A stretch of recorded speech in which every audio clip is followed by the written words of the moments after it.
The London Mayor's Office of the Commission for Diversity wants to understand what Londoners think about the transatlantic slave trade.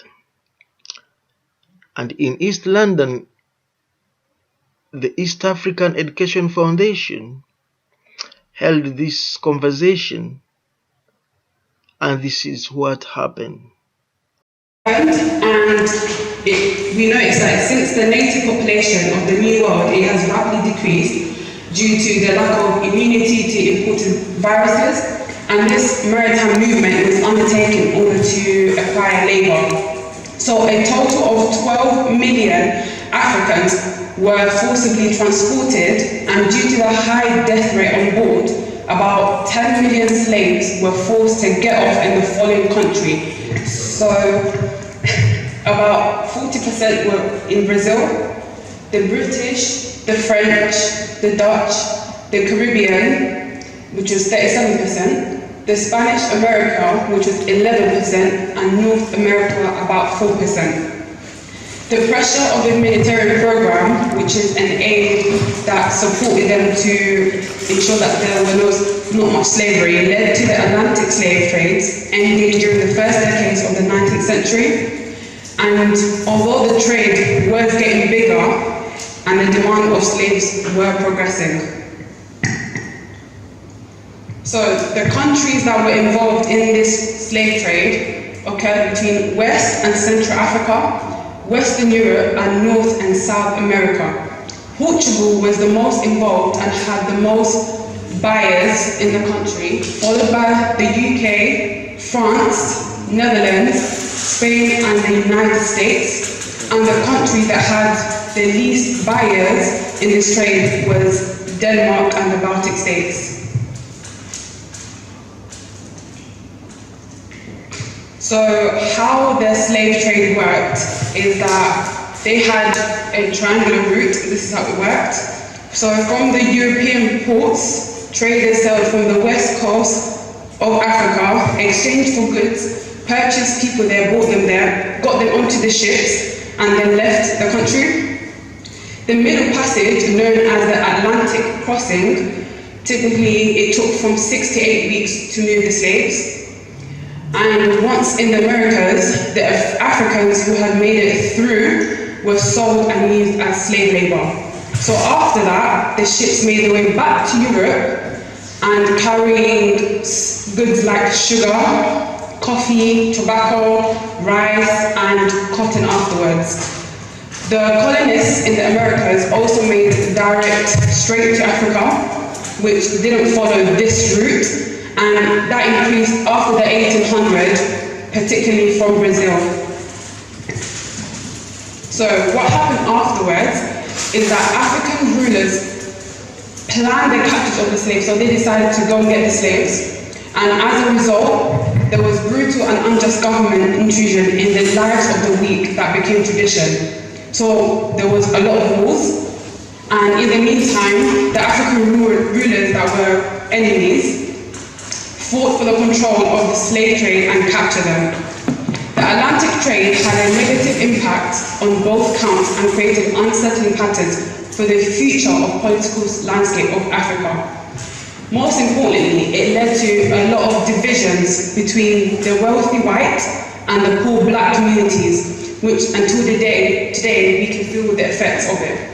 And many years after independence, in American societies, this is still going on.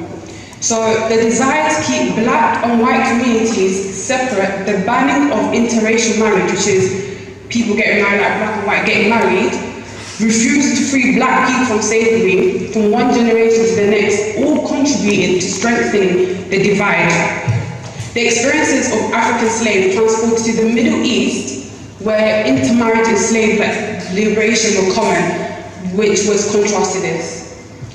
Despite the trauma endured over many generations, the black communities of the Americas were creative in the way they gradually created new identities, drawing on a blend of African tradition and interactions with European culture and the New World experiences. This would significantly improve cultural life and contribute to the modern day culture that we are living in now. So, what the Mayor's plan is that the plan has been developed by the Mayor's Commission for Diversity in the Public Realm, who will continue to work with communities this summer as it develops an artistic brief for the memorial. So this work fulfills Sadiq's manifesto pledge to support a memorial to the transatlantic slave trade alongside educational programs related to the victims and their ancestors in the city. The project acknowledges the hard work and relentless campaigning undertaken by London communities over several decades.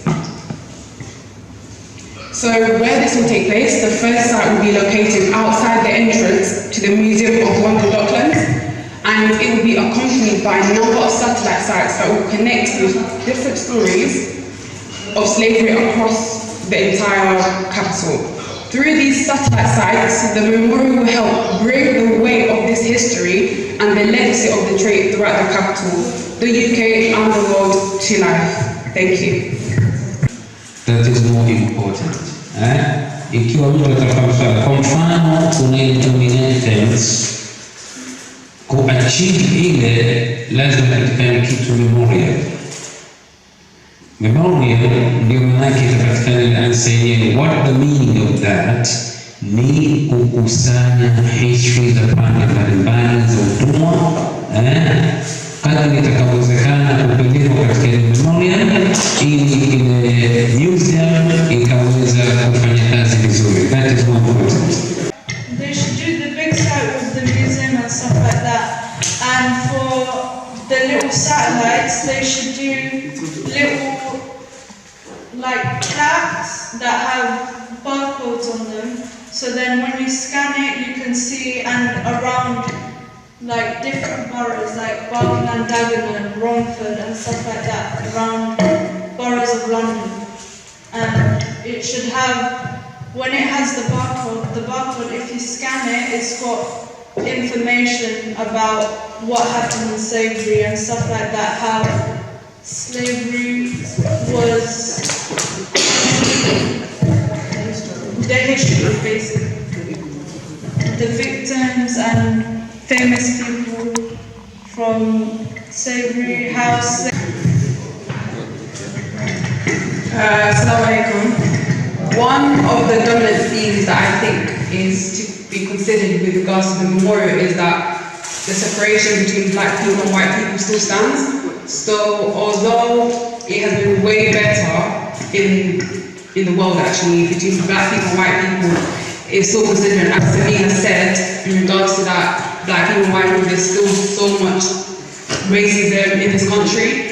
And although that's a bad thing, I think it will be an also good thing in regards to the memorial, because I think without this event, I wouldn't have known much more about the Atlantic slave trade. So I think it would be really important for more people to realise there was a lot more slave trades than us young people know about. And the more we know about the history, the more connected we will feel to it and understand why it's more important to recognise how black people became independent and was free from that slave trade. Welcome back. I'm your presenter Ayoub Mzee. This is the second part of our visit to Tanzania.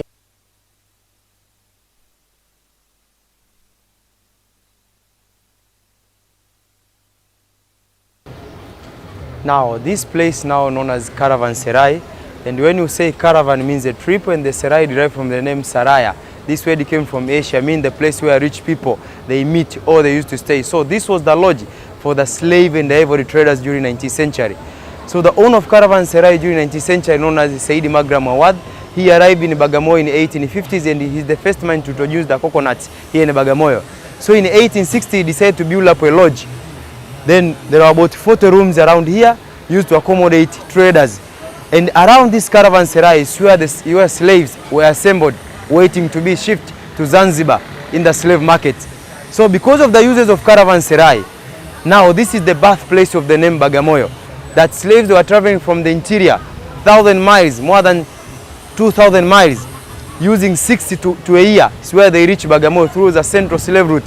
So those who managed to reach here, because we have a number of more than 10% of the slaves, they were dying on the way. This is also reported by Dr. Livingstone in his report of 1857, that more than 10% of the slaves, they were dying on the way because of the diseases, tiredness. Sometimes they were attacked the wild animals, others were killed by the traders. So those who managed to reach here, traders, they were like encouraging the slaves by telling them, bwaga moyo, lay down in the burden of your heart.